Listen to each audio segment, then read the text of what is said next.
Hi YouTube, how are you all? It's been a while since I've recorded anything. I literally just came back from Taupo today, so I'm tired. I look hella covered, and we switched up the camera.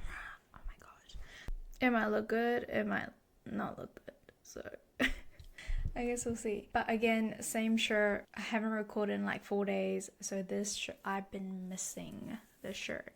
If New Balance wants to sponsor me, who am I kidding? But this side of the video you don't actually see because all of this is kind of covered because the camera is normally here. But you're gonna see a whole different angle. If you like this angle, I'm gonna keep it. If you don't, I'm gonna try something new. But it's all about trial and error because for me, the reason why I swapped the camera from here is because the light is there. I'm gonna trial and error and just kind of try two sides, I think. If my angles are different, just know it's not permanent. Today we're going to be reacting to something criminal. Before I start, shop at sntjewelry.com. You know I always have to promote my brand. I'm sorry if you don't like it, but this is just how life is, okay? But yeah, shop at sntjewelry.com. Get your 25% off. I'm wearing my earrings and then my necklace, which I always wear. I love this necklace. I've been wearing it. I went out. I had a shower. I went to the spa. I went to the beach with this. I've been out all day in the sun. I wore it at home. It's still gold. This is on. Oh. I've had a massive headache today, so the fact that I'm wearing headphones does not help. Okay, to this.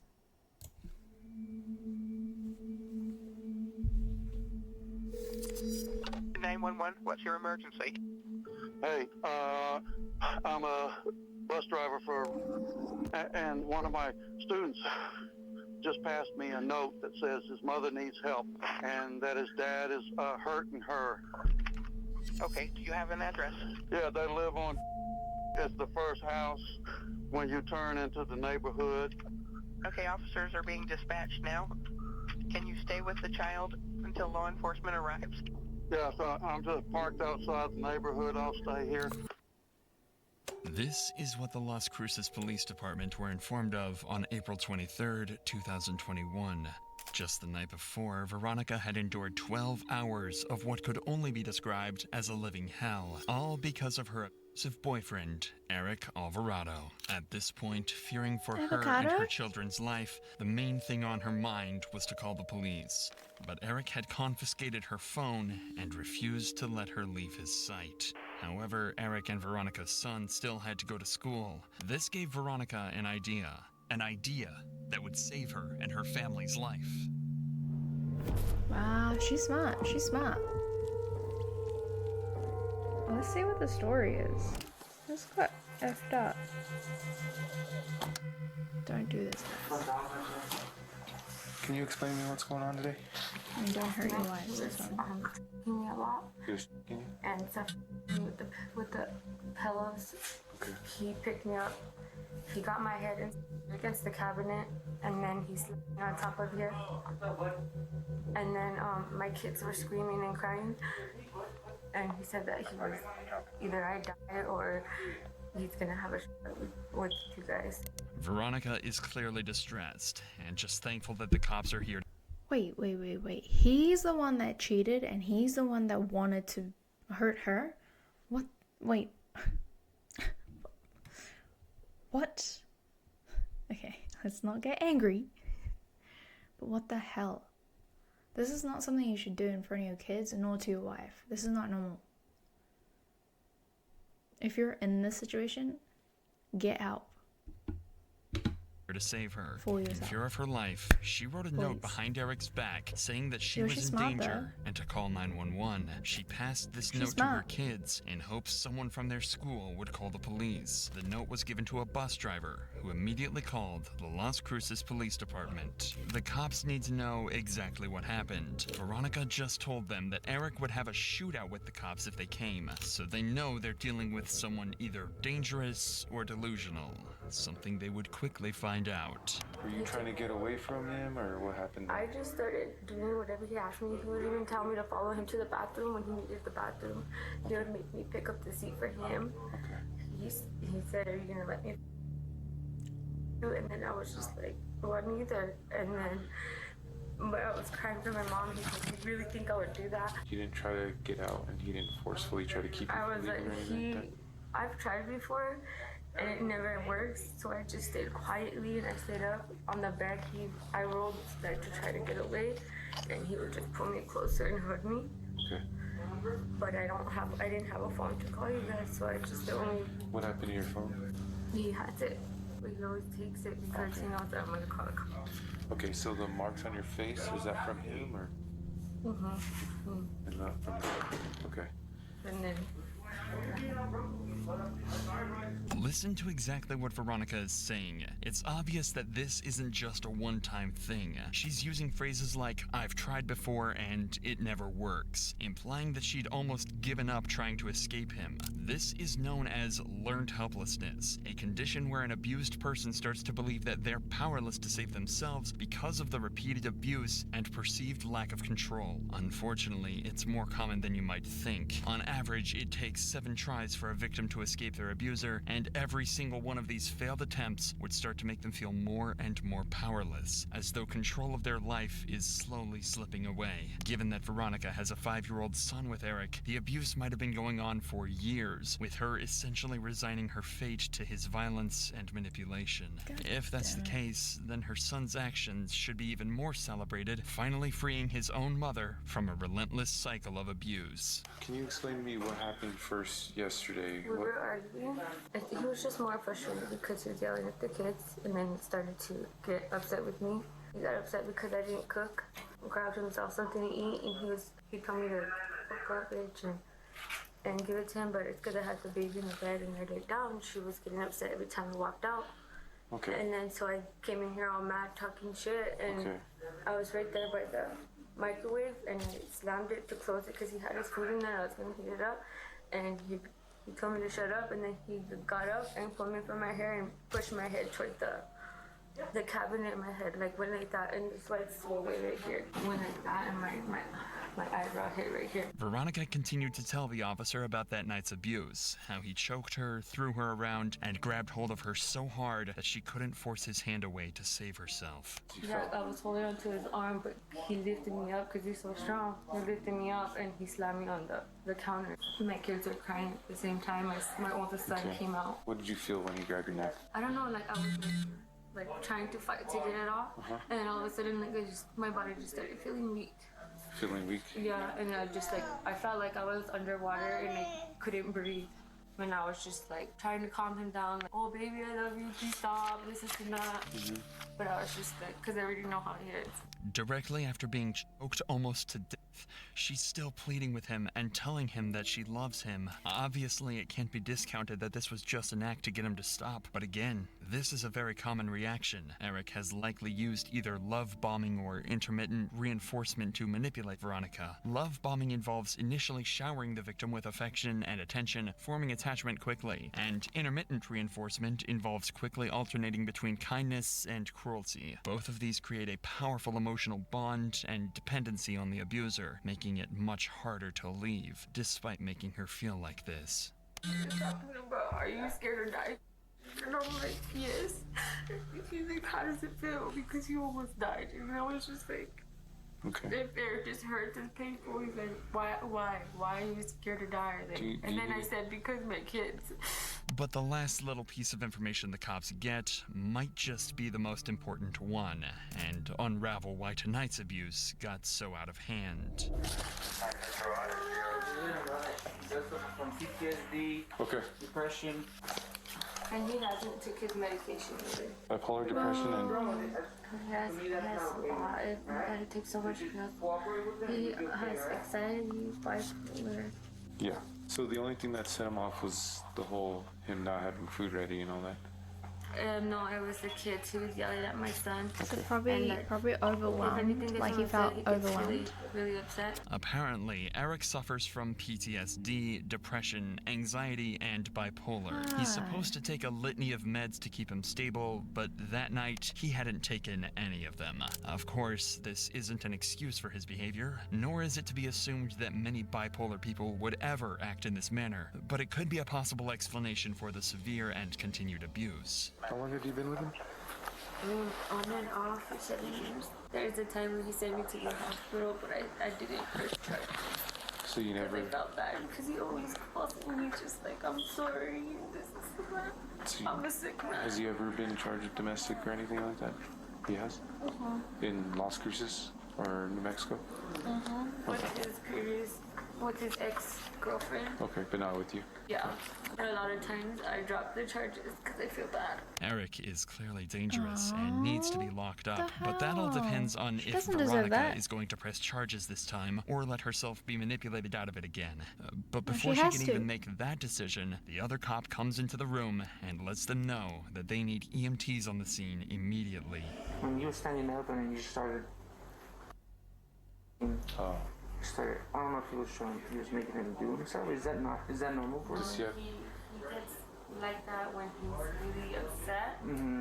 And he's not acting in an angry way. He does that, and sometimes like he'll fall on me, and like I can't pick him Oh, up. okay. so panic attacks are normal for him? It's been happening all week. She says he has knives in the drawers. Whoa, It seems why as is though he Eric has so had a panic upset? attack and needs help from a medic. The thing is, the sympathy. cops can't be sure if this is a genuine reaction or another way to try and guilt and manipulate Veronica, but either way, they get the fire department on the scene to check him out. Does he need to go to the No, hospital? I like literally wouldn't Oh, you care. wanted to go? What do you think? We're trying to just take a blood pressure. That's No about it. sympathy His for that oxygen's good man. Right now it's at 98%. Heart rate's fine, a little elevated at 98, but it's nothing crazy. Do you take your medications for PTSD and the depression? No what? Do you take medications for it? Yeah. Are you current on your medications? So we always recommend heading up to the hospital, especially because he has like PTSD, bipolar depression. Medically, everything seems fine with Eric, but they still decide to take him to the hospital temporarily at his request. In the meantime, Veronica is now curious about the rest of the process and has made a decision on if she's going to press charges. Bye-bye. He bonds himself out. Okay. And he told me that I'm starting to remember a little bit. It's like, I didn't think I'm gonna be that long in fucking jail. I get bonded out real fucking quick. So I know you said you want a restraining order, so we'll work on getting that. Usually it's going to be an emergency restraining order. Would I be able to press charges on him? So in situations like this, it's up to the state to pursue charges. So usually we go through with, no matter if we have charges, we're gonna go through with the charges whether you want to or not. I should have pressed charges when I couldn't even open my eyes. Emergency restraining orders are common in cases of domestic violence, especially where there's children involved. Courts are often available 24/7 for the filing of these, and in open and shut cases like these, they'll usually get approved on the same day. That means that Eric physically won't be allowed near Veronica, her kids, and likely their home unless he goes through a rigorous legal procedure. But it turns out that might not even matter, as it looks like he's heading straight to jail. It is going to be a 48 for him. He's going to be cleared already. As long as he's clear, he should be fine then. It's gonna bring me the ERO. So, hey, can I get a district court judge for the ERO? From this point, the officer fills out the restraining order and takes care of some other paperwork and investigation around the house. But the day isn't over for Eric yet. Far from it. He was taken to the hospital, but as the officer figured, he was discharged almost as soon as he got there. That meant that it was his turn in the spotlight, and he was handed over to the police, who were going to make sure that he got exactly what he deserved. Stand up, face me. Turn around for this officer. Turn around for him, bro. Oh, there you go. Oh, man, I got a piss, bro. Alright, bud. Well, before Where's your we pants take you then? in, alright, you're gonna be placed under arrest, okay? CID is the one that are gonna take you to charges. Unfortunately, I don't know them. But you are going to be served a Emergency restraining order. I would suggest not contacting her, writing her, going to the house, none of that. As the officer mentioned, the case was handed over to CID, or the Criminal Investigation Division. In even simpler terms, the detectives. Usually a case is passed over the CID if the crimes were particularly severe, or if it requires the specific resources or skills the CID have. In this case, it's very likely the chronic abuse and psychological manipulation that warranted their intervention. As to truly unpack what happened here, it would require an expert to dig deep and use their skills to figure everything out. That's why less than an hour after he was released from the hospital, he was sat face to face with a detective that was about to grill him for his side of the story. Unfortunately, Eric didn't exactly make that easy, and it ended with him back in handcuffs and on his way to a cell. Eric? Oh. Detective Bartle with the Las Cruces Police Department. How you doing? You know what's happening? I think he's using his trauma, like, oh, you know, I have seizures and stuff, for the police so they would have some sort of sympathy for him. I think that's what he's doing, is like looking down. Like, I think he's trying to manipulate police officers in a way that, oh, you know, like, I don't feel bad, that's why I did it. Like, his body language is what I'm seeing. I'm no detective, but if a man says, I didn't do it, why is he sitting like that? He should look confused, like, why am I here? I didn't do anything, you know, be confident. But he looks guilty, so I think that's what he's trying to do. Happened last night. Okay, so you're here for a reason, and I'm here with you for a reason, and that's to get your side of the story. If you're gonna tell me nothing, I'm gonna go ahead and leave and proceed my investigation. So right now, this is your chance. What am I being charged with? I'm not there yet, but I'm in an investigation. I'm investigating you. I don't feel good, man. Okay. I want to go. All right. I'm gonna take you back to the holding cell, okay? So the last thing that I need to do is get your side of the story. Since you're not gonna give that to me, I'm gonna go ahead and charge you with 3 counts of aggravated battery on a household member. 2 of them are strangulation, the other one's gonna be suffocation, or 2 of them be suffocation, one's gonna be strangulation. Battery on a household member, and also deprivation of property to a household member. 3 of the 5 are gonna be felonies. Okay? What? Why are they felonies? What did I do that? 3 felonies. Why? Do you want to talk to me about it? But like, what did I do? What did you say? I don't know, you were there. I didn't. You were there I last did night. nothing. I didn't do nothing, bro. Okay. I did nothing Then for stay her. with that. Stay with that story. I want to know what the I'm not going to felonies tell you are. anything because you don't want to tell me anything. As it turned out, Eric would only be charged with 2 counts of aggravated battery of a household member, 1 count of battery against a household member, and deprivation of property. And with Eric safely in cuffs and in a holding cell, the police had only one more job to do to put Veronica's mind at ease. Hello? May I speak to Veronica, please? This is her. Yes? Okay, just real quick, I wanted to let you know that I'm gonna go ahead and charge Eric. He's gonna have 3 felonies, which is gonna be aggravated battery on a household member. 2 of them are strangulation, one's gonna be strangulation, the other one's gonna be battery on a household member, and the other one's deprivation of property of a household member. So, another thing, I'm asking the officer to call a Sky report to CYFD. Because of what he exposed the children to. They'll probably just reach out to you, ask to see the conditions of the house, make sure that they're suitable for the children. I know because of what happened, but then at the same time, I don't know how to say this. I accept what you're doing, but there won't be any way he can see his kid. There will be, but it's got to be in different terms now. The way you guys had it, it obviously didn't work because look what he's exposing the children to. As of July 2024, Eric Alvarado is still awaiting sentencing and is being held without bond. However, based on his charges and history, it's estimated he'll likely spend up to 8 years behind bars. With intervention and checks by CPS, the children will also receive treatment and care for any trauma or abuse caused by their father, and Veronica will finally be free of the horrific treatment caused by her evil husband. And remember, none of this would have happened if not for what Veronica's 5-year-old son did that morning, being brave and strong enough to reach out to save his mom, changing his whole family's lives in one heartwarming and heroic move. Wow. What a good son. What a good son. If you guys are ever in that situation, please leave.